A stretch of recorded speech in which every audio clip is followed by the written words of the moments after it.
Good morning to everybody. Today we will discuss about the topic caries risk assessment.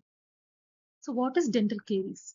It is defined as a multifactorial, transmissible, infectious oral disease caused primarily by the complex interaction of cariogenic oral flora with the fermentable dietary carbohydrates on the tooth surface over time. Moving on to the etiology of caries, according to Keys, it includes the tooth quality, carbohydrates, and the bacteria, wherein Newborn modified this concept and gave it as a caries tetrad in which the time was added. So what is caries risk assessment? The caries risk assessment is a process which is used by the dental professionals to determine a patient's likelihood of developing dental caries. This assessment helps in designing personalized preventive and treatment plans for patients. So moving on to the key components of a caries risk assessment, it includes the risk factors, the social and the behavioral factors, the protective factors, and all these will help us to categorize the risk categories.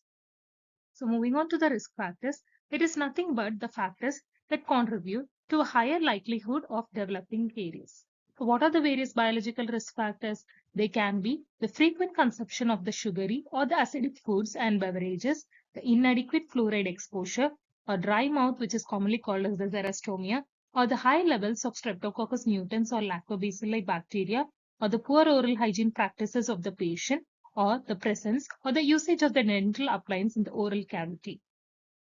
Moving on to the clinical risk factors, it includes the existing carious lesions, the presence of white spot lesions, or the deep patent fissures, or the recent dental restorations. So what are the protective factors? These are the elements that helps to decrease the risk of developing caries, which includes the regular use of fluorides and a regular dental checkups and adequate saliva production, which helps to buffer the caries activity, and a proper diet which is low in sugar and refined carbohydrates, and use of dental sealants if required, and good oral hygiene practice. So moving on to the social and the behavioral factors which may influence the caries risk, it includes the socio-economic status and the access to the dental care of the patients, the educational level and the knowledge about the oral health, and the smoking, alcohol consumption, or the recreational drug use. So how the risk categories are categorized based on the following things. It is categorized as low risk, moderate, and high risk. Whereas the low risk category comprises of few or no risk factors with a good oral hygiene and a fluoride use. Whereas the moderate comprises of some risk factors with early signs of caries or inconsistent fluoride use. Whereas the high risk comprises of multiple risk factors where active caries or a history of frequent decay is seen. So moving on to the various assessment tools, the first one will be the camera, which is called as the caries management by risk assessment.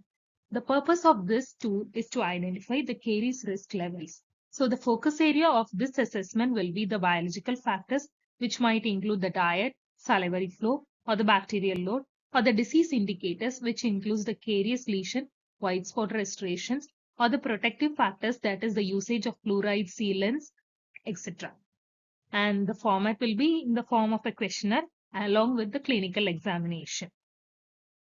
So moving on to the traffic light matrix, it is also a caries risk assessment tool, but which will have a visual and an initiative system for categorizing caries risk using the colors such as green, yellow, and red. The system simplifies the communication between the dental professional and the patients while making it easier to implement the tailored interventions. So moving on to the ADA risk assessment form, it is developed by the American Association of Dental Association, and it categorizes that assesses the contributing factors, general health conditions, and the clinical findings. Based on it, the patients are categorized into low, moderate, or high risk caries index. So moving on to the ICDAS, which is called as the International Caries Detection and the Assessment System. It is used for detecting and assessing the caries severity. It classifies the caries based on the visual inspection of the enamel and dentin, which ranges from the scale 0 to 6. So it helps to monitor the caries progression over a time. So this will help you to support the research and the clinical decision making. Moving on to the karyogram, it is nothing but a computer-based tool that visually represents caries risk as a pie chart.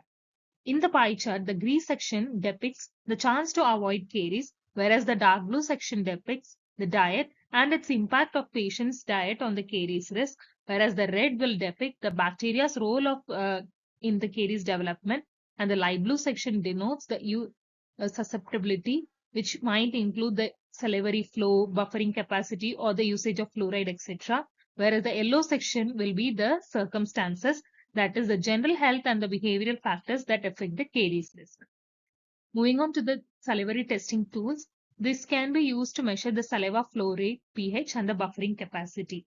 Which the examples are the salivary pH strips, which are used to assess the acidity levels, whereas the saliva check kits, which are used to evaluate the saliva's buffering capacity. This helps to identify the patients with dry mouth or high cariogenic bacterial load. Moving on to the WHO Oral Health Surveys, it is used to evaluate the global oral health assessment, including the caries risk factors. Widely, it is used in a population-based studies or a public health initiative. Moving on to the caries screen, it is nothing but a rapid chairside ATP caries risk assessment tools. So this ATP will be an indicator that there is a bacterial metabolic activity, which will indirectly denote the caries activity. So this will provide a numerical score on a scale of 0 to 9,999. So the low risk people are considered when the score is below 1500, and it is considered as a high risk when the score is above 1500. So the advantages will be the results can be obtained in minutes, and it is helpful in early caries detection. Moving on to the custom electronic health record, many dental software systems, including the Dentrix or either EagleSoft, has inbuilt caries risk assessment tools. This will help to integrate the patient's medical history, diet, and the clinical findings, and provide us a caries risk assessment chart, which will automatically classify the risk levels based on the input data. So what will be the major steps after the caries assessment? We will be able to provide a personalized treatment plan for patients, such as the fluoride treatments or the dietary counseling or the prescription or the placement of dental sealants, followed by patient education, that is the training on the proper brushing, flossing technique, and awareness of the sugar-free alternatives. And then finally, after doing those things, we will monitor and follow up the patients in a regular interval. To conclude, the caries risk assessment tool play a pivotal role in the modern dentistry by enabling a comprehensive evaluation of an individual's susceptibility to dental caries.